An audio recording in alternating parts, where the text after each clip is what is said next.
वंदे पुरुषोत्तमम परम प्रेम श्री श्री ठाकुर जी की वाणी। आलोचना प्रसंग द्वितीय खंड से एकांश। प्रश्न: इतना परिश्रम के विषय में चिंता करने से ही तो मन घबरा जाता है।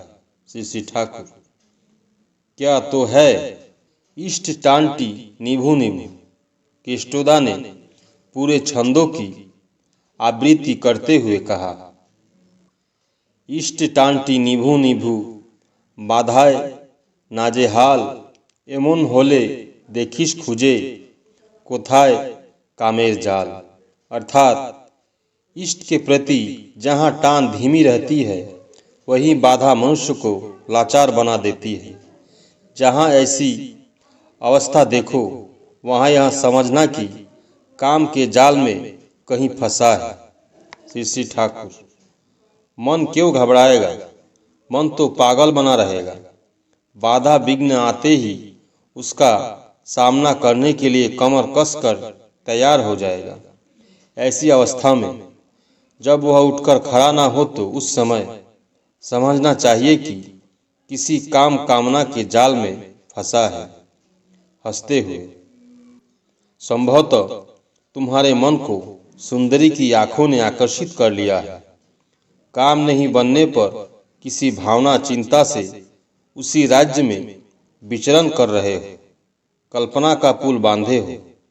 बाद में वह सुख स्वप्न टूट जाए तो उसे क्या तुम बर्दाश्त कर सकते हो? सभी हंस रहे हैं। उस समय आनंद का रास्ता भी तुम्हें अनियंत्रित उत्पाद प्रतीत होगा। उस प्रकार एक एक प्रवृत्ति अभिभूति का आश्रय लेकर मनुष्य की दुनिया संकीर्ण हो जाती है। वह जरत्तव की ओर अग्रसर होता है। उदार उदास कर्मठ ब्राह्मी चलन अर्थात बुद्धिमुखी आचरण उसे और पसंद नहीं होता। इसलिए हर समय अपने को निखरना परखना चाहिए जिससे कोई प्रवृत्ति हमें धर न दबाए, अर्थात मूल से विच्युत और निभ्रांत न करे। यदि प्रवृत्ति मुखी आचरण को एक बार भी प्रश्रय दिया जाए तो वह धीरे धीरे हमें कितनी दूर नीचे उतार दे सकता है इसका कोई ठिकाना नहीं। एक एक के बाद बाधा विघ्न आता ही रहता है। एक कहानी मैंने सुनी है। एक साधु था। चूहा उसकी लंगोटी को हर दिन काट देता था। उसने चूहे से लंगोटी को बचाने के लिए एक बिल्ली पोस रखी। बिल्ली के लिए दूध की आवश्यकता हुई। क्या किया जाए? उसने यह सोचकर एक गाय खरीदी। गाय खरीदने के बाद सोचा इसे क्या रखा जाए। उसने उसके लिए एक बागान बनवाया। अब गाय बिल्ली इत्यादि की सेवा अकेले करे तो कैसे? यह सोचकर उसने विवाह किया। विवाह के बाद स्त्री का भरण पोषण तो करना है। इसके लिए काम काज रोजी रोजगार करने की आवश्यकता हुई। तब से वह उसी धंधे में व्यस्त हो गया। कहा गया उसका साधन भजन कहाँ गया, उसका भगवत आराधना कहाँ गई, उसकी लोक सेवा। माथे में घाव होने पर जिस प्रकार कुत्ता पागल की भांति इधर उधर दौड़ता है उसी प्रकार वह व्यक्ति अपने परिवार के लिए इधर उधर दौड़ने लगा। जो भी उससे पूछता है तो वह कह देता है विवाह किया है। स्त्री के प्रति भी तो एक कर्तव्य है। उस कर्तव्य में वह कितना विप्रत रहता है, पर उस समय इस बात को वह भूल जाता है कि इष्ट के प्रति ही उसका प्रथम और प्रधान कर्तव्य है। एक लंगोटी के वास्ते उसने अपने जीवन को बर्बाद कर दिया। इस प्रकार एक एक लंगोटी लेकर हम लोगों में एक एक व्यक्ति लटका रहता है जिससे उसका आचरण व्याहत होता है। उसके अलावा शारीरिक अवस्था पर ही उत्साह उद्यम और कर्म शक्ति बहुत कुछ निर्भर करते हैं। इसलिए विहित आहार विहार श्रम निद्रा स्तुति सदाचार और संयत आचरण से शरीर को स्वस्थ, सहनपटु, कर्मठ बनाए रखना है। यह धर्म का ही एक अंग है।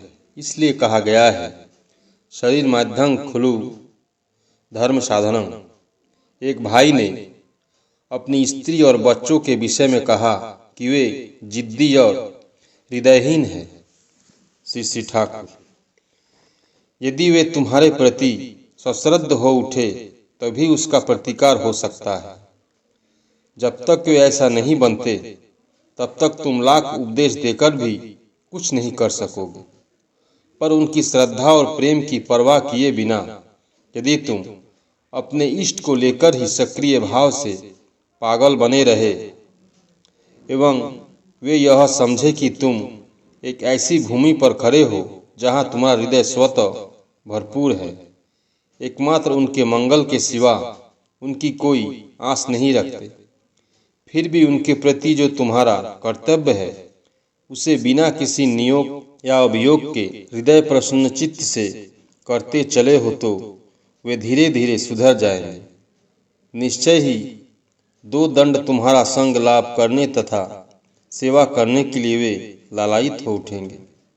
यह जान रखो, दुनिया उनके माथे में तेल देती है जिनके माथे में तेल रहता है। जब तुम इष्ट को लेकर मतवाला बने रहोगे, कोई तुम्हारी श्रद्धा, सम्मान या खुशामद करे या नहीं, उस ओर ध्यान देने का तुम्हें मौका ही नहीं रहेगा। उस समय देखोगे सभी तुम्हारी श्रद्धा करने एवं मान्यता देने के लिए तत्पर है।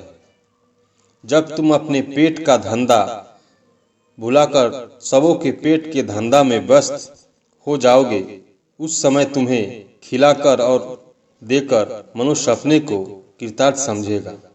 इसलिए कहा गया है, वीर भोग्या वसुंधरा। समरजिद्दा कलकत्ते से आए हैं और अपने साथ गोभी, हरा मटर, सेव, द्वारिक दुकान के नए गुड़ का संदेश, बढ़िया दही इत्यादि लेकर आए हैं। इसके अलावा श्री ठाकुर के लिए दाढ़ी बनाने का साबुन, माथा का सुगंधित तेल इत्यादि भी लेते आए हैं। समरजित दा को देखकर श्री ठाकुर बहुत प्रसन्न हुए और प्रसन्न चित्त से पूछा, क्या चीज लेकर आए हो? समरजित दा ने हर चीज का नाम बताया। श्री ठाकुर उल्लसित होकर, बड़ा जबरदस्त काम किया है, जाओ बड़ी बहू को दे आओ। श्री ठाकुर को प्रणाम करने के बाद समरजित दा उन चीजों को लेते हुए श्री वर्मा के समीप पहुंचे। उन चीजों को रख आने के बाद पुनः वे श्री ठाकुर के निकट तासु के एक किनारे आ खड़े हुए। श्री ठाकुर स्नेहमुग्ध दृष्टि से बार बार समरजित दा की ओर देख रहे हैं। उनके मुखमंडल पर करुणादीप्त मुस्कान है। उस मुस्कान की लहर से सबों का हृदय निर्मल और निष्कलुष प्रतीत हो रहा है। श्री ठाकुर अंतरंग स्नेह सिक्त स्वर में बोले, यह इसी ताल में रहता है। चीजों को खरीदने में इसका और कोई जोर नहीं, पर हाँ एक और है, वे है सुशीलता। इन दोनों का रुचि ही कुछ और है। जो कुछ भी खरीदते हैं वे बड़े सहज, सुंदर तथा टिकाऊ होते हैं। खर्च भी अधिक नहीं करते। सुंदर किस चीज का नाम है, बहुतों को इस विषय में कोई धारणा ही नहीं है। भद्दा चमक दमक चीजों को ही अनेक सुंदर समझ लेते हैं। तत्पश्चात श्री ठाकुर विस्तृत रूप से समाचार पूछने लगे। मास्टर साहब श्री शशिभूषण मित्र श्री ठाकुर जी जब डॉक्टरी पढ़ते थे तब वे उनके शिक्षक थे। वर्तमान में श्री ठाकुर जी के कनिष्ठ भक्त और शिष्य है एवं कलकत्ता में एक दायित्वपूर्ण ऋत्विक है। कैसे हैं? समरजित दा सकुशल है। श्री ठाकुर जबी, जतिंदा, हीरालाल, धीरेन ये कुशल से है तो? समरजित दा जी हाँ। श्री ठाकुर कलकत्ता में कामकाज कैसा चल रहा है? समरजित दा मोटा मोटी अच्छा ही है। श्री ठाकुर मोटा मोटी अच्छा होने से काम नहीं चलेगा, खूब अच्छा होना चाहिए। जोरों से 130 रुपये का श्री मंदिर निर्माण और पुस्तक आदि प्रकाशन के लिए 6 वर्षों में 130 रुपये दान देने की प्रतिश्रुति आंदोलन चलाओ। पुस्तकों को छपवाओ, अंग्रेजी और हिंदी में अनुवाद करने की व्यवस्था करनी है। इस्लाम प्रसंगे पुस्तक को उर्दू में छपवाना अच्छा है। केस्टोदा आदि लोगों ने इस बार यह तय किया, जेशोर, खुलना, बारिशाल, फरीदपुर इत्यादि जगहों में जहां अधिक नियत कर्मी है, वहां से कुछ लोगों को लाकर एवं सेंटर में जो कुछ दिनों तक रखकर जिनके द्वारा जो संभव हो, वे बंगाल के हर जिले में काम आरंभ कर देंगे। हर जिला में 2-1 व्यक्ति रहेंगे और उनको काम में उत्तेजनी प्रेरणा देने के लिए शरद्दा और प्रफुल्ल, इन 2 व्यक्तियों का 2 भ्रायमान दल होगा। केस्टोदा केंद्र में रहकर सबों को चिट्ठी के जरिए परिचालना करते रहेंगे। आवश्यकता होने पर कभी कभी केस्टोदा और खेपा सीसी ठाकुर के मजले भाई भी बाहर जाएंगे, पर इन लोगों के जाने से मैं तो काना बन जाऊंगा। इसके बावजूद बाहर और यहाँ अनेक बुद्धिमान, भक्तिमान, निस्वार्थ, कष्ट सहिष्णु योग्य कर्मी की आवश्यकता है। अतः शीघ्रतर कर्मी को जुटाओ। वे अविवाहित हो तो बहुत अच्छा हो। मयि शर्वाणि कर्माणि शनस्य ध्यात चेतसा निराशी निर्ममो भूत्वा दुष्व विगत जवर, यही उनका नीति होगा। यदि इष्ट के अलावा दूसरी ओर टान होगी तो वह इस काम को नहीं कर सकता है। रामकृष्ण ठाकुर ने कहा है, यह काम इष्ट कोटि पुरुष का काम है।